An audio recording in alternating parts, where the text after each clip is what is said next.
తెలంగాణకు మరో 3 రోజుల రెయిన్ అలర్ట్ ప్రకటించింది వాతావరణ శాఖ. వాయుగుండ ప్రభావంతో విస్తారంగా వర్షాలు కురుస్తున్నాయని తెలిపింది. ఉత్తర తెలంగాణ జిల్లాల్లో మోస్తారు నుంచి భారీ వర్షాలు కురుస్తాయని హెచ్చరికలు జారీ చేసింది. మరికొన్ని జిల్లాలకు తేలికపాటి నుంచి మోస్తారు వర్షాల అలర్ట్ ఇచ్చింది.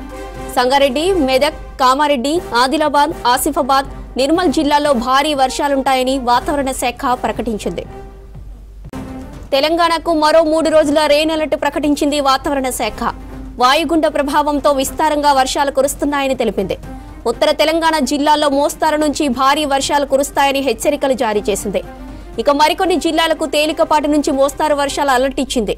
సంగారెడ్డి, మెదక్, కామారెడ్డి, ఆదిలాబాద్, ఆసిఫాబాద్, నిర్మల్ జిల్లాల్లో భారీ వర్షాలుంటాయని వాతావరణ శాఖ ప్రకటించింది. వాతావరణానికి సంబంధించి మరిన్ని డీటెయిల్స్ విజయ్ అందిస్తారు. విజయ్, మరో 3 రోజులు వర్షాలుంటాయని అధికారులు చెబుతున్నారు కదా, ఆ అప్డేట్స్ ఏంటి? రాష్ట్ర వ్యాప్తంగా తెలంగాణ వ్యాప్తంగా వాయుగుండం కారణంగా వర్షాలు కురుస్తున్నాయి. ముఖ్యంగా 8 జిల్లాలకు ఐఎండీ రెడ్ అలర్ట్ కూడా జారీ చేయడం జరిగింది.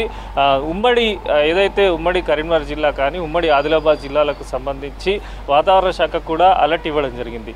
మరోపక్క కంటిన్యూగా వర్షాలు కురవడంతో తెలంగాణలోని అనేక జిల్లాలలో కూడా రికార్డు స్థాయిలో వర్షపాతం నమోదవుతున్నది. నిన్న ఖమ్మంలో 52 సెంటీమీటర్ల భారీ వర్షం కురిసింది. మరోపక్క సహాయక చర్యలు కూడా అన్ని జిల్లాలలో కొనసాగుతున్నాయి. ముఖ్యంగా వర్షాల కారణంగా ఇటు వరంగల్ కానీ ఖమ్మం కానీ ఇటు ఉమ్మడి ఆదిలాబాద్ జిల్లాలకు సంబంధించి కూడా అనేక ప్రాంతాలలో కొంత ప్రజలు ఇబ్బంది పడుతున్నారు.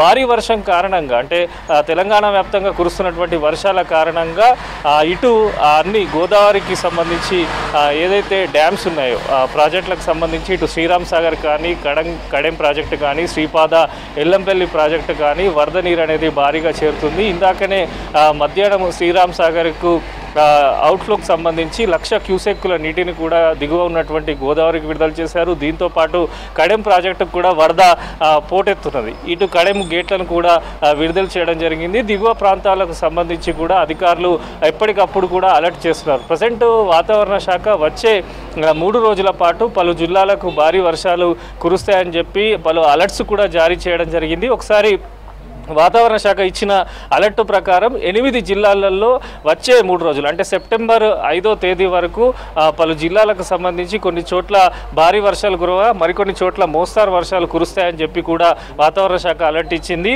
ఆదిలాబాద్, నిర్మల్, కామారెడ్డి, సంగారెడ్డి, మెదక్, వికారాబాద్ ఈ జిల్లాలకు సంబంధించి ఇటు మహబూబాద్, ఉమ్మడి కరీంనగర్ జిల్లాలకు సంబంధించి ఉమ్మడి ఆదిలాబాద్ జిల్లాలకు సంబంధించి కూడా పలు చోట్ల భారీ వర్షాలు కురిసే అవకాశం ఉందని చెప్పి వాతావరణ శాఖ హెచ్చరికలు జారీ చేసింది. మరోపక్క ఈ వాయుగుండము తీవ్ర తుఫాన్గా మారే అవకాశం ఉన్నట్టు కూడా చెప్పింది. రామగుండానికి 130 కిలోమీటర్ల దూరంలో ఈ తుఫాన్ కేంద్రీకృతమైందని తీవ్ర వాయుగుండంగా మారే అవకాశం ఈరోజు ఉండడంతో పలు జిల్లాలకు ప్రత్యేకమైనటువంటి సూచనలు ఇటు భారత వాతావరణ శాఖతో పాటు తెలంగాణ వాతావరణ శాఖ కూడా పలు సూచనలు పలు హెచ్చరికలు కూడా జారీ చేసింది. ఇప్పటికే చాలా చోట్ల అధికారులకు సంబంధించి పలు చోట్ల కూడా సహాయక చర్యలు జరుగుతున్నాయి. అయితే కంటిన్యూగా వర్షం కురవడంతో చాలా వరకు కొంత సహాయక చర్యలకు కూడా ఇబ్బంది కలుగుతుంది. ఇక గ్రేటర్ విషయానికి వస్తే గ్రేటర్ వ్యాప్తంగా హైదరాబాద్ వ్యాప్తంగా నిన్న చాలా చోట్ల కూడా కొన్ని చోట్ల అత్యధిక సెంటీమీటర్లు వర్షపాతం నమోదు కాగా ఈరోజు ఒక ముసురుతో కూడినటువంటి వర్షం అయితే సిటీలో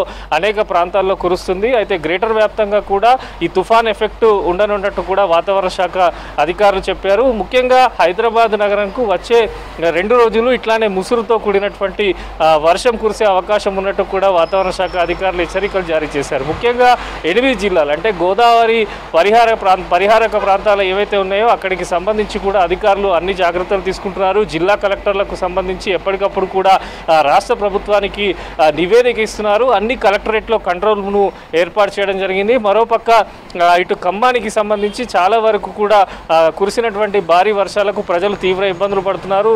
ఇప్పుడు సీఎం కూడా ఖమ్మం ఈరోజు వెళ్ళనున్నారు. ఖమ్మంలో క్షేత్రస్థాయిలో కూడా సీఎం పరిశీలించనున్నారు. మరోపక్క ఇటు ఆదిలాబాద్ కానీ అదేవిధంగా వరంగల్ సంబంధించి కూడా అనేక చోట్ల కూడా వర్షం అనేది కంటిన్యూ కావడంతో కొంత ప్రజలైతే ఇబ్బంది పడుతున్నారు. ఆయా శాఖలకు సంబంధించినటువంటి అధికారులు ఎప్పటికప్పుడు అలర్ట్ ఉండి సహాయక చర్యల్లో పాల్గొనడం జరుగుతుంది. అయితే వచ్చే 3 రోజుల పాటు వర్షాలు కురిసే అవకాశం ఉండటంతో ఏ జిల్లాలలో వర్షపాతం ఎక్కువగా నమోదవుతుందో అక్కడ జిల్లా కలెక్టర్లు నిరంతరం సమీక్షించాలని చెప్పి రాష్ట్ర ప్రభుత్వం కూడా ఆదేశాలు జారీ చేయడం జరిగింది. మరోపక్క సెక్రటేరియట్లో ప్రత్యేకమైనటువంటి వర్షాలకు సంబంధించి కూడా కంట్రోల్ రూమ్ను ఏర్పాటు చేశారు. ఓవరాల్గా ఇటు చాలా జిల్లాలలో భారీ వర్షాలు కురవగా ఇప్పుడు వచ్చే 3 రోజుల పాటు పలు జిల్లాలకు రెడ్ ఆరెంజ్ అలర్ట్స్ వాతావరణ శాఖ జారీ చేసింది కనుక ఆయా జిల్లాలకు సంబంధించి ఇటు ఉత్తర తెలంగాణ కానీ దక్షిణ తెలంగాణకు సంబంధించి అనేక చోట్ల కూడా వర్షాలు కురిసే అవకాశం ఉన్నట్టు కూడా వాతావరణ శాఖ అధికారులు హెచ్చరికలు జారీ చేశారు. ఇటు భారత వాతావరణ శాఖ కూడా తెలంగాణ 8 జిల్లాలకు ప్రత్యేకమైనటువంటి అలర్ట్ను కూడా ఇచ్చింది. ఇటు ఉమ్మడి ఆదిలాబాద్ కానీ ఉమ్మడి కరీంనగర్కి సంబంధించి ఇటు నల్గొండ ఖమ్మం ఈ జిల్లాలకు సంబంధించి కూడా అధికారులు అలర్ట్గా ఉండాలని చెప్పింది. క్షేత్రస్థాయిలో కూడా నిరంతరం ఈ కురుస్తున్న వర్షాలపైన పర్యవేక్షణ జరుగుతుంది. మరోపక్క గోదావరికి వరద కూడా తీవ్రంగా రావడంతో శ్రీరామ్ సాగర్ కానీ కడెం కానీ ఈ ప్రాజెక్టులకు సంబంధించిన గేట్లను కూడా అధికారులు ఎత్తి దిగువకు నీరు విడుదల చేయడం జరుగుతున్నది. శ్రీరామ్ సాగర్ ఇన్ఫ్లోను ఎప్పటికప్పుడు పరిశీలిస్తున్నారు. అదేవిధంగా కడెం ప్రాజెక్టుకు సంబంధించి అధికారులు ఇందాకనే కడెం ప్రాజెక్టు అక్కడ ఇన్ఫ్లో ఏ రకంగా ఉంది, అవుట్ఫ్లో ఎట్లా విడుదల చేయాలి, పరిహారక ప్రాంతాల్లో ఉండేటువంటి ప్రజలకు ఎందుకంటే గోదావరి వరద పెరుగుతున్న కొంటి దాని దిగువ ఉన్నటువంటి అనేకమైనటువంటి ఊర్లు కానీ కొంత ఇబ్బందులు తలెత్తే అవకాశం ఉంటుంది కనుక అక్కడ అధికారులు కూడా జాగ్రత్తలు తీసుకుంటున్నారు. ఓవరాల్గానైతే వాతావరణ శాఖ వచ్చే 3 రోజుల పాటు తెలంగాణకు ఈ వాయుగుండ ప్రభావంతో కొన్ని చోట్ల భారీ వర్షాలు కురిసే అవకాశం ఉందని, మరికొన్ని చోట్ల మోస్తారు నుంచి భారీ వర్షాలు కురిసే అవకాశం ఉన్నట్టు కూడా అలర్ట్ జారీ చేసింది. జ్యోతి.